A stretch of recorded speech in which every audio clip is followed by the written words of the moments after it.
السلام علیکم ورحمۃ اللہ وبرکاتہ۔ سامعین، افکار دینیات یوٹیوب چینل میں آپ کا خیر مقدم کرتے ہیں۔ آج ہم آپ کے سامنے ہندوستان کی سب سے عظیم شخصیت مفسر قرآن جناب حضرت مولانا انیس احمد آزاد قاسمی بلگرامی، نقش بندی امام و خطیب مسجد سعیدیہ چوہان بانگر جعفر آباد نئی دہلی کا ایک اہم خطاب آپ کے سامنے پیش کرنے جا رہے ہیں۔ حضرت نے اس بیان میں عظمت صحابہ خصوصاً حضرت علی کرم اللہ وجہہ کی خصوصیات اور آپ کے علمی کمالات اور آپ کی تاریخ کے تعلق سے بہت ہی اہم باتیں بتلائی ہیں۔ صحابی کس کو کہتے ہیں اور خاص کر اہل بیت کا تعلق کن سے ہے، اہل بیت کس کو کہتے ہیں۔ ہندوستان میں جب فرقہ باطلہ نے سر ابھارا ہے تو علماء دیوبند میں میدان میں نکل کر ان کی سرکوبی کی ہے، ان کا دفاع کیا ہے۔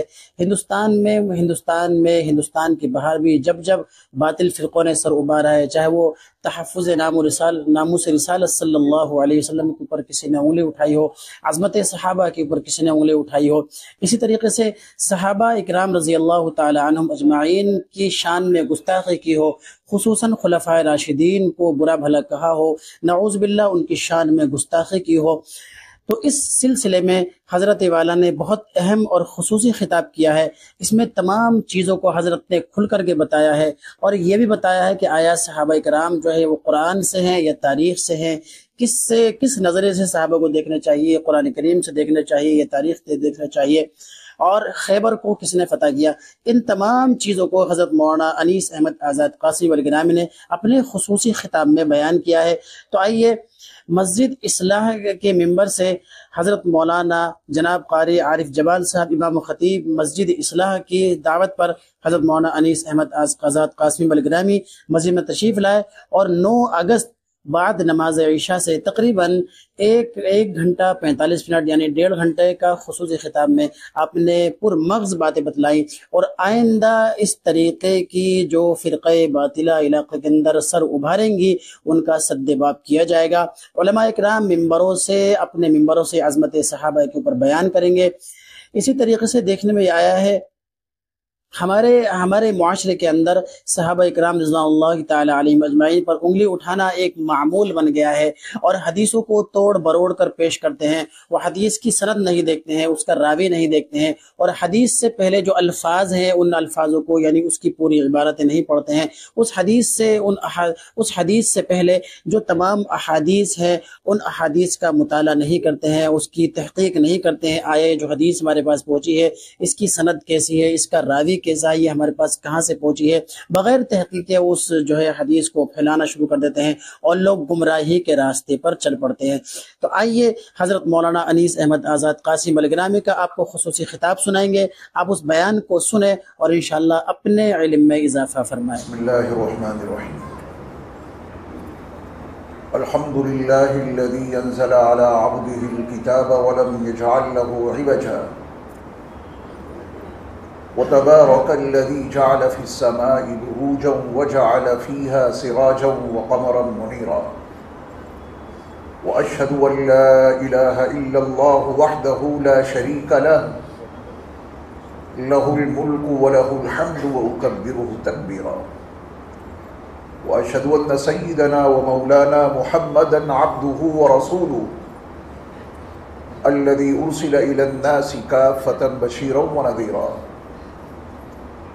وصلى الله تعالى عليه وعلى آله وأصحابه وأزواجه وذرياته وأهل بيته وسلم تسليما كثيرا كثيرا أما بعد فأعوذ بالله من الشيطان الرجيم بسم الله الرحمن الرحيم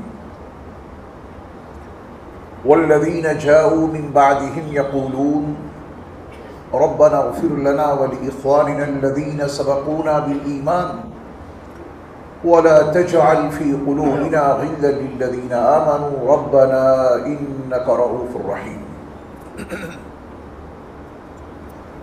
حضرات علماء کرام، مشائخ اعظام، میرے دینی اور اسلامی بھائیوں، پیارے بچوں اور پردہ نشین خواتین ملت، یہ ہماری اور آپ کی سعادت مندی اور خوش بختی ہے کہ آج ہم اور آپ ایک ایسی نورانی مقدس اور بابرکت محفل میں شریک ہیں، جسے عظمت صحابہ کے عنوان سے منعقد کیا گیا ہے، اور سیدنا علی بن ابی طالب کرم اللہ وجہہ کے فضائل اور مناقب کے بیان کو پیش کرنے کے لیے اس مجلس کو سجایا گیا ہے۔ اللہ تعالی ہماری اور آپ کی اس حاضری کو اپنی بارگاہ میں اس عنوان سے قبول فرما لیں کہ اس پورے مجمع میں سے ایک ایک فرد کو مغفرت کی بھیک مل جائے۔ ہم سب مغفرت کی بھیکاری ہیں، اور مغفرت وہ بھیک ہے جو اللہ کے در کے سوا کہیں سے نہیں مل سکتی۔ اللہ ہم سب کو مغفرت کی بھیک عطا کر دے۔ صحابہ کرام رضوان اللہ تعالی علیہم اجمعین کے تعلق سے بنیادی طور پر ہر صاحب ایمان کا جو عقیدہ ہونا چاہیے وہ قرآن و حدیث میں بڑی وضاحت کے ساتھ، بڑی صراحت کے ساتھ مذکور ہے۔ اللہ ہمیں اور آپ کو اسی عقیدے کا حامل بنا دے۔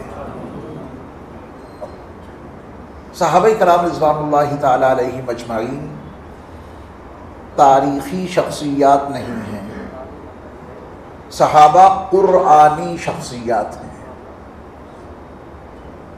یہ بنیادی باتیں صحابہ کے تعلق سے ہمارے ذہنوں میں مرکوز رہنی چاہیے۔ پوری دنیا کے لوگ اس وقت صحابہ کے حوالے سے دو حصوں میں تقسیم ہیں۔ ایک طبقہ وہ ہے جو صحابہ اکرام رضوان اللہ تعالی علیہم اجمعین کی شان میں گستاخی کرنا اپنے مسلک کا ایک حصہ سمجھتا ہے۔ وہ طبقہ جب تک صحابہ کی شان میں کوئی گستاخی نہیں کر لیتا تب تک اس کے اپنے تصور کے مطابق اس کے مسلک کے تقاضے پورے نہیں ہو سکتے۔ اب وہ ایک صحابی کی شان میں گستاخی کرے، یا چند صحابہ کی شان میں گستاخی کرے، یا کثیر تعداد میں صحابہ کی شان میں گستاخی کرے، گستاخی تو گستاخی ہے۔ اور ایک طبقہ وہ ہے الحمدللہ جو تمام صحابہ اکرام رضوان اللہ تعالی علیہم اجمعین کی شان میں کسی طرح کی بھی گستاخی کو روا نہیں سمجھتا۔ وہ تمام صحابہ کے تعلق سے اپنی محبتوں کا، اپنی عقیدتوں کا اظہار کرتا ہے۔ وہ طبقہ اس کے نزدیک تمام کے تمام صحابہ عادل ہیں، اس طبقے کے نزدیک تمام کے تمام صحابہ جنتی ہیں۔ وَقُلًّا وَعَدَ اللَّهُ الْحُسْنَى، یہ قرآن مجید کا واضح بیان اس کے عقیدے کا بنیادی حصہ ہے کہ تمام کے تمام صحابہ سے اللہ نے جنت کا وعدہ کیا ہے۔ الحمدللہ ہمارا اور آپ کا شمار اسی طبقے میں ہے۔ تمام صحابہ کی تعظیم، تمام صحابہ کی تعریف، تمام صحابہ کی مدح سرائی، تمام صحابہ کی توقیر، یہ ہمارے ایمان کا بنیادی حصہ ہے۔ اللہ اسی طبقے میں ہمیں اور آپ کو شامل رکھے۔ صحابہ قرآنی شخصیات ہیں، تاریخی شخصیات نہیں ہیں۔ جب صحابہ قرآنی شخصیات ہیں تو سب سے پہلے ان کو قرآن کے تناظر میں ہی جانا اور سمجھا جائے گا۔ تاریخ میں کیا لکھا ہے، اگر اس کے حوالے سے صحابہ کو جاننے سمجھنے کی کوشش کی تو قرآن مجید کے واضح بیانات سے انحراف ہو جائے گا، آدمی بچ نہیں سکتا۔ صحابہ کرام رضوان اللہ تعالی علیہم اجمعین کو قرآن کے تناظر میں جانا اور سمجھا جائے تو ایمان اور اسلام کا تحفظ رہے گا۔ لوگوں سے بنیادی غلطی یہ ہو گئی کہ انہوں نے صحابہ کو قرآن کی روشنی میں کبھی جاننے کی کوشش ہی نہیں کی۔ تاریخ اتنی مقدم ہو گئی ان کے نزدیک کہ وہ ہر صحابی کو تاریخ کے حوالے سے جاننے اور سمجھنے کی کوشش کرتے ہیں، اور یہیں سے وہ گمراہی کی اس ڈگر پر چل پڑے کہ چلتے چلتے گمراہی کے اس کنارے پہنچ گئے جہاں سے ان کو اب ہدایت کے روشن چراغ نظر نہیں آ رہے ہیں۔ اللہ ہم سب کی حفاظت فرمائے۔ تو جب صحابہ قرآنی شخصیات ہیں تو سب سے پہلے ہمیں صحابہ کو قرآن کے حوالے سے جاننا اور سمجھنا پڑے گا۔ اب چونکہ قرآن مجید میں صحابہ کے تعلق سے اتنے مضامین موجود ہیں کہ ان کو اگر بالترتیب اور بالتفصیل بیان کیا جائے تو مہینوں کا وقت درکار ہوگا۔ آج کے اس درس میں قرآن مجید کا وہ اسلوب جو صحابہ کے متعلق ہے، میں کوشش کروں گا کہ سب سے پہلے آپ کو قرآن کا وہ اسلوب بتا دوں۔ یہ تو ایک سچائی ہے کہ صحابہ معصوم نہیں تھے۔ عصمتی انبیاء کرام علیہم السلام کا خاصہ ہے، صرف انبیاء معصوم ہوتے ہیں۔ نبوت و رسالت سے پہلے بھی ہر نبی اور رسول معصوم، نبوت و رسالت کے بعد بھی ہر نبی اور ہر رسول معصوم۔ صحابہ کرام رضوان اللہ تعالی علیہ مجمعین کے تعلق سے عصمت کا کوئی عقیدہ ہمارے یہاں نہیں ہے۔ قرآن مجید نے متعدد مقامات پر صحابہ کرام رضوان اللہ تعالی علیہ مجمعین سے سرزد ہونے والی کچھ خطاؤں کا تذکرہ کیا ہے۔ قرآن کا اسلوب پہلے سمجھ لیجیے، پھر آپ دیکھیں گے کہ تاریخ کے اسلوب میں اور قرآن کے اسلوب میں فرق کتنا ہے، اور جب تک یہ فرق نہیں سمجھا جائے گا قدم قدم پر دھوکے لگتے ہی رہیں گے۔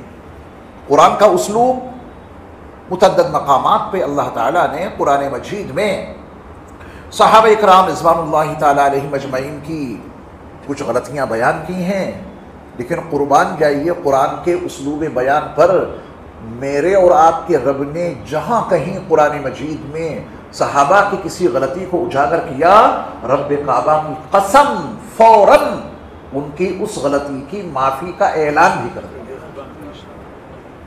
یہ اسلوب سمجھ میں آ گیا؟ دلائل شواہد موجود ہیں، آپ کہیں بھی پڑھیے، آپ صحابہ کو قرآن کے حوالے سے اگر اللہ نے قرآن مجید میں ان کی کسی غلطی کو بیان کیا تو غلطی بیان کر کے بات مکمل نہیں کی میرے اور آپ کے رب نے۔ معصوم تو تھے نہیں، غلطیاں ہو گئیں۔ اگر اللہ صرف صحابہ کی صرف غلطیوں کو بیان کر کے بات آگے بڑھا دیتے تو صحابہ کی تعظیم و توقیر پہ زیادہ اثر نہ پڑتا، میرے مصطفیٰ کی تربیت پر سوالیہ نشان لگ جاتا۔ کیسے لوگ تیار کیے؟ تو اللہ تعالیٰ نے قرآن مجید میں جہاں کہیں بھی اپنے محبوب نبی صلی اللہ علیہ وسلم کے صحابہ کی کسی غلطی کو بیان کیا، پورا پڑھ لینا قرآن۔ آپ بڑے اعتماد کے ساتھ، بڑی ذمہ داری کے ساتھ یہ بات آپ کو بتا رہا ہوں، بلکہ اس بات کو اپنے ذہن میں آپ بطور درس کے محفوظ رکھیں تاکہ ہمارے اور آپ کے عقیدوں کا تحفظ ہو سکے۔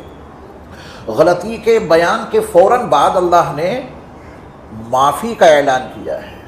عفا اللہ عنکم وَلَقَدْ عَفَا عَنکم، جا بجا کسی بھی غلطی کے بیان کے بعد ان کی معافی کا اعلان قرآن میں موجود ہے۔ جب آپ تاریخ پڑھیں گے تو وہاں آپ کو یہ اسلوب بدلا بدلا نظر آئے گا۔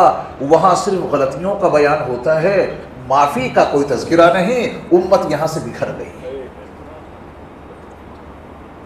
غلطیوں کا بیان کر کے خاموش ہو جانا یہ قرآن اسلوب کے موافق ہے یا مخالف ہے؟ قرآن اسلوب یہ ہے کہ صحابہ کی غلطی کو بیان کر کے ان کی معافی کا اعلان جب عالم الغیوب والشہادہ اور رب ذوالجلال نے کر دیا تو پھر کسی انسان کو یہ اختیار کیسے مل سکتا ہے کہ تو صحابہ کی کسی غلطی کو بیان کر کے خاموش؟ تجھے بھی اس غلطی کے بیان کے بعد ان کی معافی کا تذکرہ کرنا ضروری تھا۔ اللہ تعالیٰ یہ شعور ہمیں اور آپ کو عطا کرے۔ تو ابھی تک میں نے اگر یہ بات آپ کو سمجھانے میں کامیابی حاصل کر لی کہ صحابہ قرآنی شخصیات ہیں، تاریخی شخصیات نہیں ہیں، تو پھر ہم صحابہ کو قرآن کے حوالے سے پہلے سمجھیں گے یا تاریخ کے حوالے سے؟ پہلے مجھے یہ بتائیے۔ قرآن کے حوالے سے۔ تاریخ کا سہارا لینا غلط نہیں ہے، احادیث کا بھی سہارا لیا جا سکتا ہے اور لینا چاہیے، لیکن اصول تو معلوم ہو گیا۔ ہم تاریخ کا ہر وہ بیان قبول کر لیں گے صحابہ کے بارے میں جو قرآنی اسلوب میں ہوگا. ہمیں تاریخ سے کوئی انکار نہیں، احادیث سے کوئی انکار نہیں. احادیث میں اور تاریخ میں صحابہ کے تعلق سے جو بیان ویسا مل جائے جو اسلوب قرآن کے سانچے میں ڈھلا ہو اسے ہم قبول کر لیں گے، لیکن تاریخ کی ہر اس بات کو ہم ردی کی ٹوکری میں ڈال دیں گے جو قرآنی اسلوب کے خلاف ہو. اب ایک صاحب آئے، انہوں نے دعویٰ یہ کر دیا کہ رسول اللہ صلی اللہ علیہ وسلم کے وصال کے بعد معدود چند انگلیوں کے پورووں پر چند صحابہ کو جنہیں گنا جا سکتا تھا، بس وہ ایمان پر باقی رہے، باقی سارے مرتد ہو گئے. بیان آیا، امت کیا کرے؟ اس بیان کو مانے یا ٹھکرائے؟ آپ کے پاس پیمانہ آ چکا ہے، میزان آپ کے پاس موجود ہے کہ صحابہ تاریخی شخصیات ہیں ہی نہیں، وہ قرآنی شخصیات ہیں، اور ان کے لیے قرآن میں یہ لکھا ہے وَكُلًّا وَعَدَ اللَّهُ الْحُسْنَى، ایک ایک صحابی سے اللہ نے جنت کا وعدہ کیا ہے. جو تمام صحابہ عادل ہیں، تمام صحابہ جنتی ہیں، تو پھر ہم ان کے تعلق سے یہ کوئی تصور کر ہی نہیں سکتے جو ان لوگوں نے پیش کیا. کون کیا کہتا ہے، ہمیں اس سے تعرض کیے بغیر اپنے عقیدہ، اپنے ایمان کا تحفظ پہلے کرنا ہے تو پہلے ذرا اپنی حیثیت طے کر لیں. ہیں کون ہم اور آپ؟ جب تک اپنی حیثیت ہم اور آپ طے نہیں کریں گے، بلکہ یوں سمجھیے جب تک ہمیں اور آپ کو اپنا نام نہیں معلوم ہوگا، تب تک صحابہ کے تعلق سے کوئی بنیادی نظریہ ہم قائم ہی نہیں کر سکتے. قدم قدم پر راہ راست سے ہٹتے رہیں گے. تو سب سے پہلے آپ اپنا نام یاد کیجئے، پھر اس نام کی ذمہ داریوں کو سمجھیے. اللہ کی توفیق سے، ان کے فضل و کرم سے ہمارا اور آپ کا نام ہے اہل السنہ والجماعہ. کیا نام ہے؟ یہ میں نے عربی زبان میں کہہ دی، اپنی زبان میں کہہ دیجیے اہل سنت والجماعت. یہ ہمارا اور آپ کا نام ہے، یاد رکھیں گے نا. اب ہر آدمی کو اپنے نام کے ترجمے کی فکر ہوتی ہے، اس نام کا ترجمہ بھی ذہنوں میں محفوظ اور مرکوز رہنا چاہیے. اہل السنہ، سنت والے، نبی کے اعمال، نبی کے اقوال، نبی صلی اللہ علیہ وسلم کے فرمودات و ارشادات اور نبی کی سنتوں کے پیروکار ہیں ہم اور آپ، تو اہل السنہ کہلائے. کیا اس کے بعد بھی کوئی ضرورت تھی؟ تبھی تو والجماعہ کہلائے. اس جماعت کو جس نے سمجھ لیا اس کے عقیدے درست ہو گئے. اہل السنہ کے بعد جو ہمارے اور آپ کے نام میں لفظ والجماعہ یعنی جماعت شامل ہے، یہ کون سی جماعت ہے؟ اوکھلا کی، شاہین باغ کی، دہلی والوں کی کوئی جمعیت تیار ہوئی ہو، اس کی مناسبت سے ہمیں اور آپ کو والجماعت کہہ دیا گیا؟ نہیں. یہ کون سی جماعت ہے جو ہمارے اور آپ کے نام کا بنیادی حصہ بنی ہوئی ہے جماعت؟ اہل السنہ، سنت والے. والجماعہ آپ کی زبان میں کہہ دوں، اس جماعت سے مراد صحابہ کی جماعت ہے، سنت والے اور صحابہ والے. اس جماعت سے مراد کیا ہے؟ صحابہ کی جماعت بنیادی طور پہ. تو اہل السنہ والجماعہ یہ ہمارا اور آپ کا نام ہے. ہم اور آپ اہل سنت والجماعت ہیں. تو سنت والے اور صحابہ والے، میاں صحابہ والے ہو کر صحابہ سے کیوں مکر گئے؟ تمہارے نام میں جن صحابہ کا نام شامل ہے ان سے کیوں منحرف ہو گئے؟ ان کی شان میں کسی طرح کی گستاخی کرنا یا سننا گوارا تمہیں کیسے ہو گیا؟ یہ تو تمہارے نام اور تمہارے عنوان اور تمہارے بنیادی طور پہ تعارف کا جو ذریعہ ہے اس سے تم منحرف ہو گئے. سنت سے منحرف ہو سکتے ہیں؟ اگر سنت سے منحرف ہوئے تو ہوگا کیا؟ گمراہ ہو جائیں گے. یقین جاننا سنت سے الگ ہونے کے نتیجے میں اگر گمراہی مقدر ہوگی تو پھر صحابہ سے الگ ہونے میں بھی گمراہی مقدر ہوگی. اہل السنہ والجماعہ یہ ہمارا اور آپ کا نام ہے. اس کے تقاضے انشاءاللہ پوری زندگی پورے کرتے رہیں گے. نہ سنت سے بے وفائی کریں گے، نہ صحابہ سے بے وفائی کریں گے، نہ سنت سے انحراف کریں گے، نہ جماعت صحابہ سے انحراف کریں گے. ہم سنت والے بھی ہیں اور ہم جماعت صحابہ والے بھی ہیں. یہ ہمارا اور آپ کا نام ہے جس کا ترجمہ میں نے آپ کو سمجھا دیا. اب اگر کوئی شخص اس سواد اعظم اہل السنہ والجماعہ سے باہر کا آدمی ہے، وہ کیا کہتا ہے، اس کی سوچ کیا ہے، اس کے عقیدے کیا ہیں، اس کے نظریات کیا ہیں، ہمیں کیا اس سے لینا دینا؟ ہمیں تو اپنے نام کے تقاضے کے مطابق جو عقائد و نظریات، جو بنیادی فکریں رکھنی ہیں، بس انہیں سمجھنا ہے۔ تو میں آپ کو تمام اسلاف، تمام اکابر، تمام اہل السنہ والجماعہ کا متفقہ فیصلہ سنائے دیتا ہوں صحابہ کے بارے میں۔ جب اہل سنت والجماعت ہے تو انہی کی باتیں ہمیں اور آپ کو ماننی ہیں، اور جو اہل سنت والجماعت سے خارج ہے وہ کچھ بھی کہتا رہے، ہمیں اس سے کوئی لینا دینا نہیں۔ ان کے افکار و نظریات و عقائد الگ ہیں، ہم اہل السنہ والجماعہ کے افکار و نظریات عقائد الگ ہیں، ہمیں تو اسی کے مطابق چلنا ہے نا۔ کوئی اہل السنہ والجماعہ کے سواد اعظم سے الگ ہو جائے، یہ اس کی مرضی، ہم اور آپ کیا کر سکتے ہیں؟ لیکن جب تک اہل السنہ والجماعہ ہیں، ہمیں اس کے تقاضوں کو، اس کے نظریات کو، اس کے افکار کو، اس کے عقائد کو ماننا ہی پڑے گا۔ اور یہ اہل السنہ والجماعہ جو ہمارا اور آپ کا نام رکھا گیا ہے، دراصل یہ ایک حدیث کا ترجمہ ہے۔ کہیں آپ سوچیں کہ تو لوگوں نے اپنے تئیں اپنا نام رکھ لیا، تو میں اس حدیث کا تذکرہ بھی کر دوں تاکہ آپ کو اپنے نام کی اہمیت، اس کی ضرورت، اس کی افادیت معلوم ہو جائے کہ ہمارا یہ نام رکھا کیوں گیا اہل السنہ والجماعہ۔ دراصل رسول اللہ صلی اللہ علیہ وسلم نے ایک موقع پر اپنے صحابہ کو یہ مضمون سمجھایا تھا کہ ہدایت پر رہنے کے لیے، نجات پانے کے لیے دو چیزوں سے تمسک ضروری ہے، ورنہ پھر یہ انسان جہنم میں جائے گا، گمراہ ہو جائے گا۔ جنت میں جانے کے لیے دو چیزوں سے تمسک، اس کو اپنائے رکھنا، اس کے تقاضوں کو پورا کرنا ضروری ہے۔ تو جب صحابہ نے پوچھا تھا کہ وہ نجات پانے والا طبقہ، ناجی فرقہ کون سا ہوگا، تب رسول اللہ صلی اللہ علیہ وسلم نے دو لفظ استعمال کیے تھے۔ نجات پانے والے فرقے کے لیے دو لفظ استعمال کیے تھے۔ پہلا لفظ تھا ما انا علیہ، جس طریقے پر میں ہوں جو اسے اپنا لے اسے نجات مل جائے گی۔ تو اب ما انا علیہ، جس پر میں ہوں، جو میرا طریقہ ہے، علماء نے اس کو آسان لفظوں میں اہل السنہ کے لفظ میں ڈھال دیا۔ کس لفظ میں ڈھال دیا؟ اہل السنہ، سنت والے، نبی کے طریقے والے۔ نبی نے فرمایا ہے ما انا علیہ، جس پر میں ہوں، جو وہ طریقہ اپنائے گا اس کو نجات ملے گی۔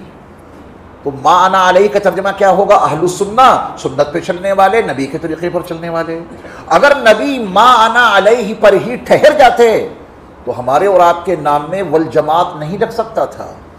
کروڑوں درود و سلام ہو نبی مکرم صلی اللہ علیہ وسلم کی ذات گرامی پر کہ آپ نے ما انا علیہ کے بعد فرمایا واصحابی، اور جس پر میرے صحابہ ہیں، جو اس طریقے کو اپنائے گا اسے نجات ملے گی۔ تو نجات پانے کے لیے نبی علیہ الصلوۃ والسلام نے کتنے جملے بتائے؟ دو۔ ما انا علیہ، جس طریقے پر میں ہوں، وہ اصحابی، اور جس پر میرے صحابہ ہیں اس پر جو چلے گا اسے نجات ملے گی، اس پر جو چلے گا وہ جنت میں جائے گا۔ اب یہ ما انا علیہ و اصحابی اگر یہاں اوکھلا، شاہین باغ، عجم میں کہیں بتایا جاتا تو شاید لوگوں کے لیے اس لفظ کا یاد رکھنا مشکل ہوتا۔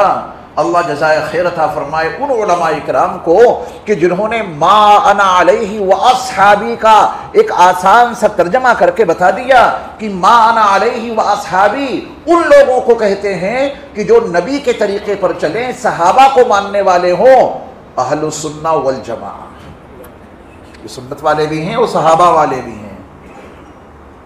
یہ اپنا نام، اس کا ترجمہ، نام کیوں رکھا گیا، اس کے پیچھے دلائل اور شواہد کا انبار کتنا ہے۔ یوں ہی نہیں ہمیں اور آپ کو اہل السنہ والجماعہ کا نام دے دیا گیا، اس کے پیچھے دلائل اور شواہد یہ ہیں جو نبی علیہ الصلوۃ والسلام کا فرمان عالی شان ہے، یہ اسی کا ترجمہ ہے۔ ما انا علیہ واصحابی، اہل السنہ والجماعہ۔ تو اہل السنہ والجماعہ کا عقیدہ کیا ہے؟ متفقہ عقیدہ صحابہ کرام رضوان اللہ تعالیٰ علیہم اجمعین کے بارے میں۔ دیکھیے صحابہ کرام کے بارے میں جو بنیادی اختلاف آج کے دور میں لوگوں کے ذہنوں میں اتارا گیا، اس کا میں سب سے جلی عنوان آپ کو بتا دوں۔ وہ جلی عنوان ہے مشاجرات صحابہ. صحابہ کا آپس میں جو بھی اختلاف ہوا اس کو آج کے دور میں عنوان بنا کر صحابہ کی شان میں بنیادی طور پہ گستاخیاں کی جا رہی ہیں. مسائل کا جو اختلاف ہے، فقہی مسائل کا اختلاف، اس کو عنوان بنا کر کوئی اختلاف نہیں کرتا. وہ کہتے تم بھی صحیح ہو ہم بھی صحیح ہیں، اس میں زیادہ اختلاف نہیں ہے. بنیادی طور پہ آج کے دور میں صحابہ پر جو طعن و تشنیع کی جا رہی ہے اس کا عنوان جلی کیا ہے؟ کیا ہے ان کا وہ بنیادی باب جس کو سامنے رکھ کے صحابہ کی شان میں گستاخی کی جا رہی ہے؟ وہ کیا ہے؟ مشاجرات صحابہ. یہ لفظ اگر آپ کے لیے مشکل ہے تو میں آسان لفظوں میں آپ کو بتا دیتا ہوں.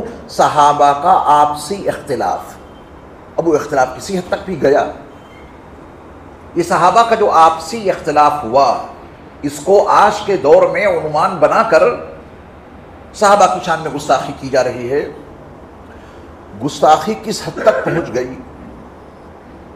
صحابہ کی شان میں تحقیر اور تنقیص کہاں تک پہنچی؟ میں سمجھتا ہوں کہ اس کو اپنی زبان سے بیان کرنے کی کوئی ضرورت نہیں. وہ آپ نے سنا ہوگا، وہ سنتے ہی رہتے ہیں. اور جو لوگ علامہ ابن عبد البر کی نصیحت کے مطابق نہیں چلتے وہ گمراہ ہو رہے ہیں. انہوں نے بڑی عجیب بات کہی ہے.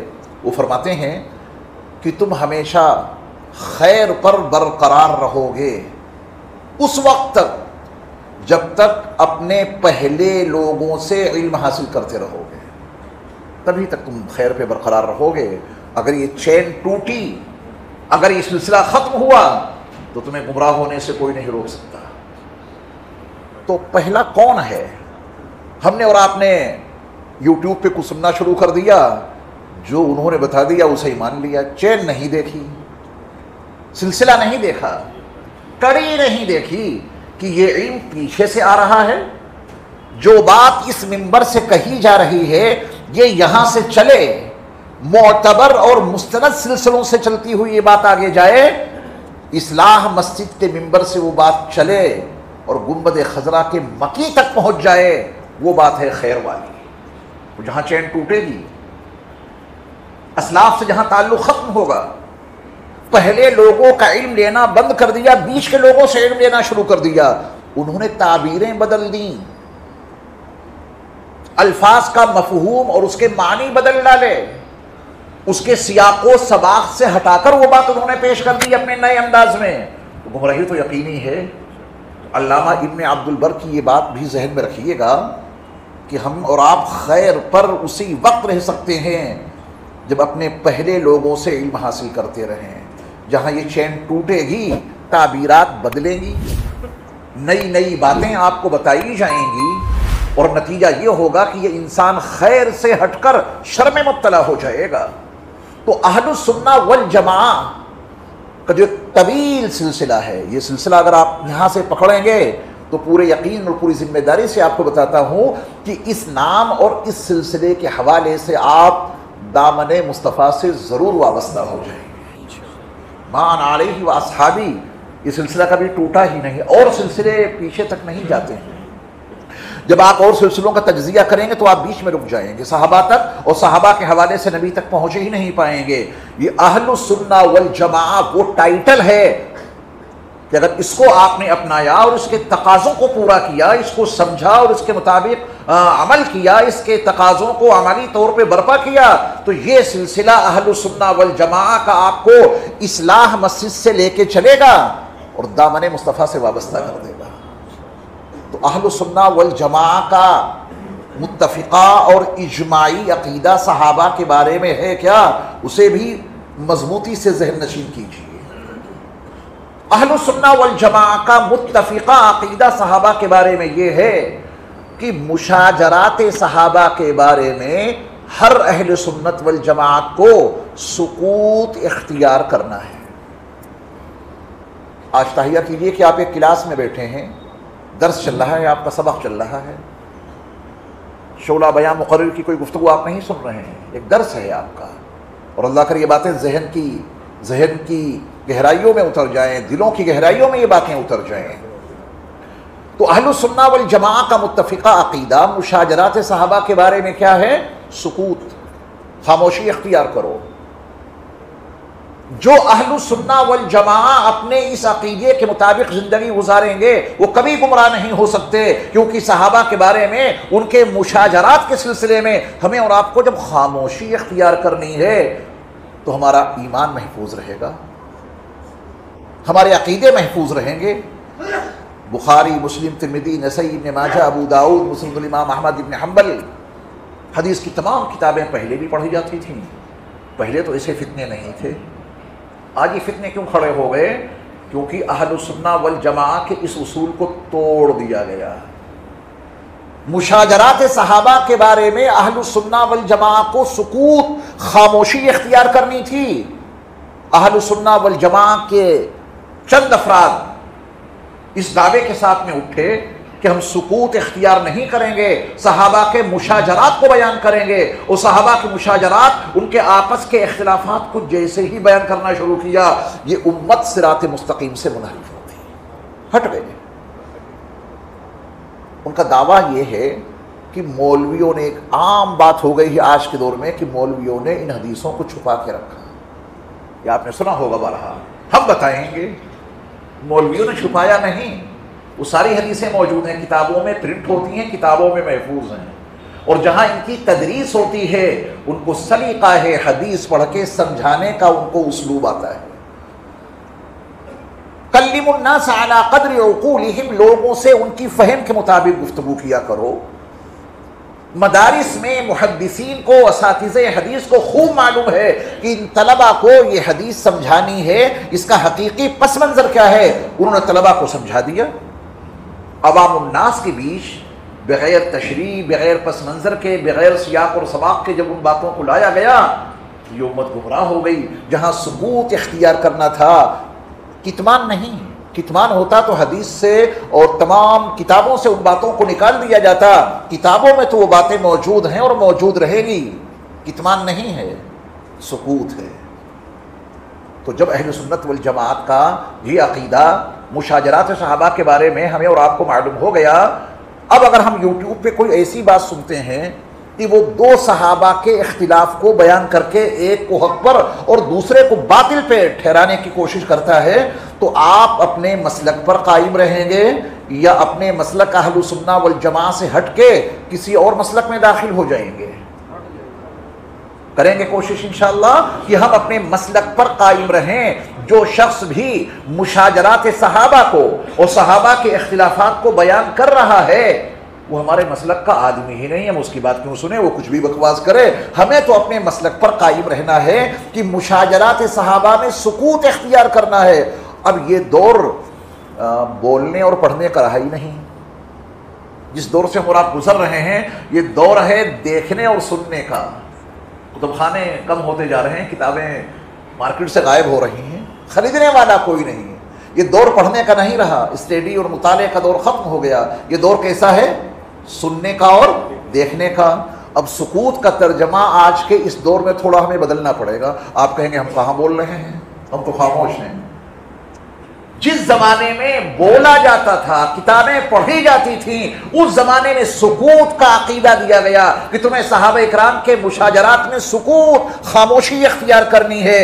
اب آج کے دور میں سکوت کا ترجمہ نہ سننا اور نہ دیکھنا، کیونکہ دیکھنے سننے کا دور ہے یہ، تو میں سکوت کا ترجمہ آپ کو بتا رہا ہوں کہ آپ کو مشاجرات صحابہ سننے نہیں ہیں، اس شخص کو دیکھنا نہیں ہے جو مشاجرات صحابہ کی بات کر رہا ہے۔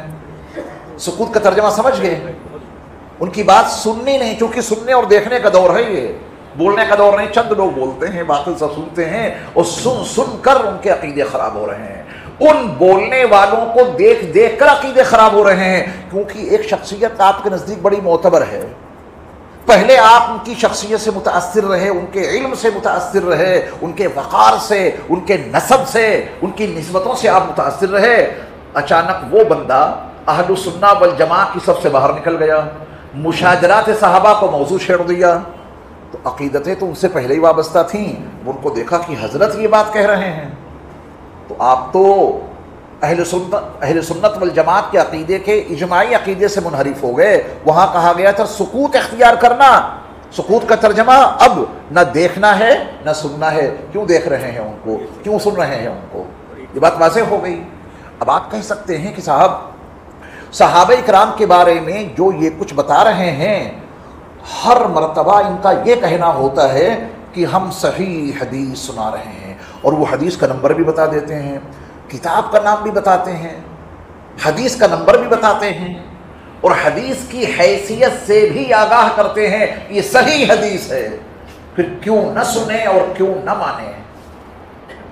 مشاجرات صحابہ کے بارے میں ان لوگوں نے صحیح احادیث کا سہارا لیا، بڑے بڑے حوالے دیے۔ اب کیسے آپ بچیں گے؟ تو میں آپ کو زیادہ نہیں، قرآن مجید کے حوالے سے 2 مشاجرے بتا رہا ہوں، اور دیکھنا آپ کہ آپ کو اس میں اگر بولنے کی گنجائش ہو تو بتا دینا، ٹھیک ہے؟ ایک مشاجرہ میں آپ کو بتاتا ہوں حضرت موسیٰ علیہ السلام اور ان کے بڑے بھائی حضرت ہارون کا، حضرت موسیٰ علیہ السلام اور حضرت ہارون علیہ السلام، ان کا مشاجرہ قرآن میں مذکور ہے۔ میں حدیث کا حوالہ نہیں دوں گا، قرآن میں ان کا مشاجرہ مذکور ہے، ان کا اختلاف۔ اللہ کرے آپ بھی وہاں پہنچے، وادی سینا میں، جبل طور کے سامنے وادی سینا کی وسعتیں، یہ فقیر وہاں 4 مرتبہ گیا ہے وادی سینا میں، جہاں تقریباً 6 لاکھ بنو اسرائیل قیام پذیر تھے، اور موسیٰ علیہ السلام پہلے 30 راتوں کے وعدے پر، پھر اللہ نے اس میں 10 راتوں کا اضافہ اور کر دیا، 40 راتیں جس طور کے اوپر گزاری تھیں، اور وہاں سے تورات کی تختیاں لے کر کے آئے تھے، تو واپسی پر حضرت موسیٰ علیہ السلام اور حضرت ہارون، جن کو آپ اپنے پیچھے پورے قوم بنی اسرائیل کا نگراں بنا کے گئے تھے، ان میں آپس میں اختلاف ہوتا ہے۔ اب اگر میں وہ پوری تفصیل بیان کروں وقت بہت زیادہ لگ جائے گا، اشاروں میں آپ کو سمجھانے کی کوشش کروں گا، وہ قصہ آپ نے بارہا سنا ہوگا۔ حضرت موسیٰ علیہ السلام جب کوہ طور سے واپس ہوئے، بنو اسرائیل کا حال دیکھا، 3 طبقوں میں تقسیم ہو گئے تھے۔ وہیں سامری جادوگر نے بنو اسرائیل کے زیورات سے ایک بچڑا تیار کر دیا تھا، جسد لہو خوار، ایسا بچڑا بنایا تھا کہ اس میں سے بچڑے کی آواز آتی تھی، کوئی اور بات نہیں کر سکتا تھا۔ یعنی وہ بنو اسرائیل بت پرستی میں مبتلا ہو گئے، ایک طبقہ۔ دوسرا طبقہ کہ بھائی ابھی نہ ہم ادھر رہیں گے نہ ادھر، موسیٰ علیہ السلام کو آ جانے دو، ان کے آنے کے بعد ہی ہم کچھ فیصلہ کریں گے۔ مذبذبین بین ذلک لا الہ الا ولا الہ الا۔ ایک طبقہ البتہ ایسا تھا کہ اس نے کہا کہ بت پرستی، گوشالہ پرستی بھی حرام، اور تذبذب میں مبتلا ہونا بھی حرام، حق اور سچ وہی ہے جو موسیٰ علیہ السلام ہمیں بتا کے گئے ہیں۔ اب جب موسیٰ علیہ السلام واپس آئے کوہ طور سے اور قوم کا یہ منظرنامہ دیکھا، تو قرآن کا بیان بتا رہا ہوں کہ حضرت موسیٰ علیہ السلام نے اپنے بھائی ہارون کی داڑھی پکڑ لی، کھینچا، سر پکڑ کے کھینچا۔ یہ مشاجرہ ہے حضرت موسیٰ اور حضرت ہارون کے درمیان کا۔ کیا آپ میں سے کسی کی ہمت ہے جو یہ کہہ سکے کہ موسیٰ علیہ السلام حق پر تھے اور نعوذ باللہ من ذالک حضرت ہارون باطل پر تھے؟ حق ہے کہنے کا؟ قطعاً نہیں۔ آپ ہوتے کون ہیں فیصلہ کرنے والے؟ اپنی آئی ڈی تو بتائیں، آپ ہیں کون؟ آپ کوئی نبی ہیں، آپ کوئی رسول ہیں، تو آپ ان کے اس مشاجرے کے بارے میں کوئی گفتگو کریں۔ آپ ہیں کون؟ آپ کی حیثیت کیا ہے؟ آپ کی حیثیت صرف اتنی ہے کہ تم اس نبی کے غلام ہو جس پر یہ قرآن نازل ہوا، اور یہ 2 نبیوں کے درمیان کا اختلاف ہے، تم نبی کے غلام بن کر 2 نبیوں کے درمیان میں فیصلہ کرنے والے ہوتے کون ہو؟ اپنی حیثیت یاد رکھیں گے؟ 2 نبیوں کے درمیان کے مشاجرے میں ہمیں حکم بننے کا کوئی اختیار ہے؟ کوئی اجازت ہے؟ دونوں بھائی بھائی بھی ہیں، اللہ کے نبی اور رسول بھی ہیں، ان کا معاملہ ان تک محدود، ہمیں اس میں لب کشائی کرنے کی کوئی اجازت نہیں ہے۔ دارالعلوم دیوبند کے بانی حضرت مولانا محمد قاسم صاحب نانوتوی اور اللہ مرقدہ نے مشاجرات صحابہ کے بارے میں اہل السنہ والجماعہ کے سکوت والے عقیدے کا استدلال قرآن کے اسی واقعے سے کیا ہے کہ جب ان 2 صحابہ کے جب ان 2 نبیوں اور 2 رسولوں کے درمیان واقع ہونے والے مشاجرہ میں تمہیں کوئی گفتگو کرنے اور بات کرنے اور فیصلہ کرنے کا اختیار نہیں ہے، تو پھر صحابہ کے بارے میں بھی تمہیں کوئی فیصلہ کرنے اور سکوت توڑنے کی اجازت نہیں ہے۔ یہ میں نے بہت اختصار کے ساتھ میں آپ کو سمجھایا. مشاجرہ قرآن میں بھی بیان ہوا ہے. ذرا وہی رویہ اختیار کرو جو حضرت علی اور حضرت معاویہ کے بارے میں اپنا رکھا ہے. ذرا وہی رویہ اور وہی پیمانہ حضرت ہارون اور حضرت موسیٰ کے بارے میں اپنا کے دیکھو، ایمان ہی نہیں باقی بچے گا. کیونکہ ہم نے اپنی حدیں توڑ دی، اپنی حیثیت کو ہم نے فراموش کر دیا، اپنی اوقات کو ہم نے بھلا دیا. ایک مشاجرہ اور دیکھیں، حضرت موسیٰ علیہ السلام اور حضرت خضر علیہ السلام. یہ میں نے وہ نام لیا جو صحیح بخاری اور دیگر کتابوں میں ہے. ہمارے یہاں اردو زبان میں ان کو خضر کہہ دیتے ہیں، اصل تلفظ ہے خضر، لیکن ہمارے یہاں خضر کے نام سے وہ متعارف ہے. ان دونوں کے درمیان جو مشاجرہ ہوا قرآن نے اس کو بیان کیا. حضرت موسیٰ علیہ السلام سفر کی کتنی صعوبتیں جھیل کے پہنچے تھے اس مقام پر، اور پتہ بھی بڑے عجیب انداز کا تھا ان کا. ملیں گے نہیں، مچھلی جو زنبیل میں ہے یہ کود کے جہاں گرے وہیں ملیں گے. عجیب ایڈریس بتایا گیا ان کا، بڑی مشکل سے ملے. آپ کی خدمت میں اس لیے حاضر ہوئے ہیں کہ اللہ نے آپ کو اپنی جانب سے جو خصوصی علم دیا ہے اس میں سے کچھ مجھے بھی بتا دیجئے. یہ ملاقات کا عنوان قرآن نے بیان کر دیا ہے. آپ کو اللہ نے اپنی طرف سے جو علم خصوصی عطا کیا، علم لدنی عطا کیا ہے، اس میں سے آپ مجھے کچھ دے دیں.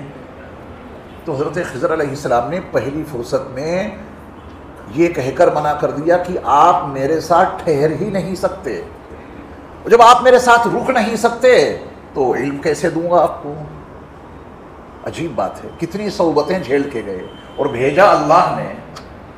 اللہ حضرت خضر سے کہہ دیتے کہ جب وہ میرا بندہ ہے، میرا کلیم ہے جس سے میں نے گفتگو کی ہے، میرا کلیم ہے جس سے میں بات چیت کرتا ہوں، میرا رسول ہے، جب وہ آئے تو ان کا احترام کرنا اور جو چیز مانگیں وہ دے دینا. جو اسے پہنچے پہلی فرصت میں کیا کہا کہ تم میرے پاس رہ ہی نہیں سکتے، ٹھہر ہی نہیں سکتے. آپ کسی ادارے میں تعلیم حاصل کرنے کے لیے جائیں کہ صاحب علم حاصل کرنے کے لیے آئے ہیں، اور محترم صاحب کہیں کہ تم یہاں رہ ہی نہیں سکتے، تمہیں کیا ہم پڑھائیں گے؟ عجیب بات ہو جائے گی نا. یہ مشاجرے کا آغاز ہو گیا. کیا ہم میں سے کسی کو اجازت ہے کہ حضرت خضر کے اس بیان پہ کوئی تبصرہ کریں، حضرت خضر کے اس بیان پر کوئی تنقید کریں؟ ہم نہیں کر سکتے. اس کی وجہ کیا ہے کہ ہم اس رینج کے آدمی تھوڑی نہ ہیں، ہمیں اپنی اوقات معلوم ہیں.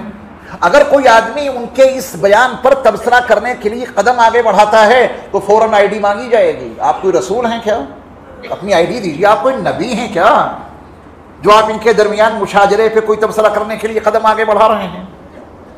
حضرت موسیٰ علیہ السلام نے کہا کہ نہیں، میں آپ کے ساتھ رہ لوں گا.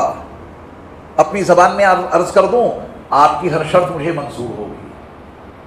تو حضرت خضر علیہ السلام نے کوئی بہت لمبی چوڑی شرط نہیں لگائی، بس ایک بات بتائی، جو میں کروں اس کے بارے میں کوئی سوال مت کرنا، جو میں کروں اس کے بارے میں کوئی سوال.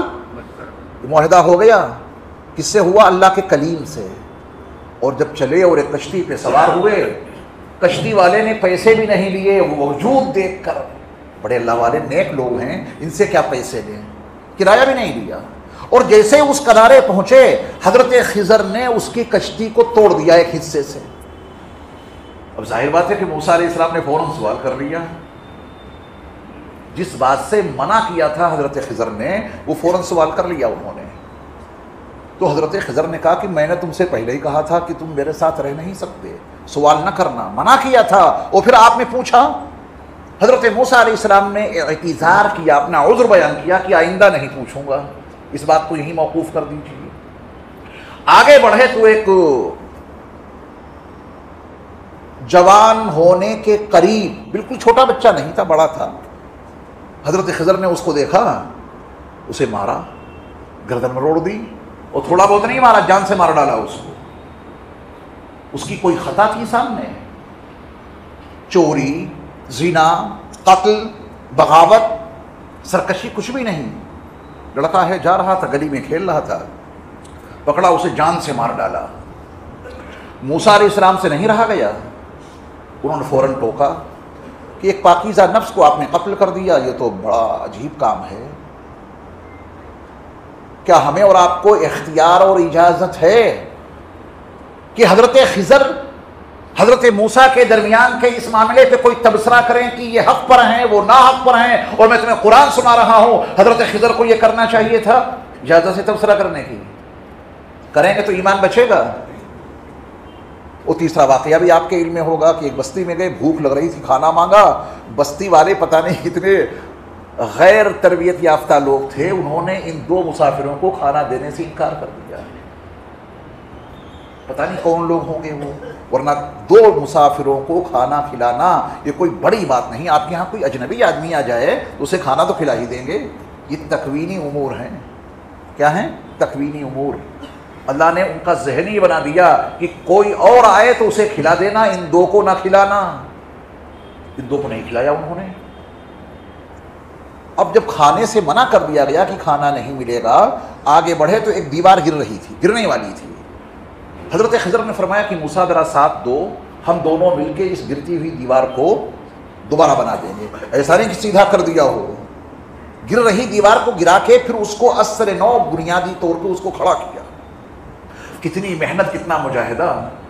حضرت موسیٰ سے پھر نہیں رکا گیا۔ آپ نے کہا جس بستی کے لوگوں نے کھانا دینے سے انکار کر دیا، آپ ان کی بستی میں اتنی بڑی خدمت انجام دے رہے ہیں۔ حضرت خضر نے فرمایا کہ اب اینڈ ہو گیا، اب اس کے آگے بات نہیں ہے۔ آپ مجھے بتائیں، حضرت موسیٰ علیہ السلام جو چیز لینے گئے تھے کہ آپ کے پاس جو کوئی اللہ کا خصوصی علم ہے، علم لدنی، اس میں سے مجھے کچھ سکھا دو، اس میں سے بھی کچھ نہیں سکھایا۔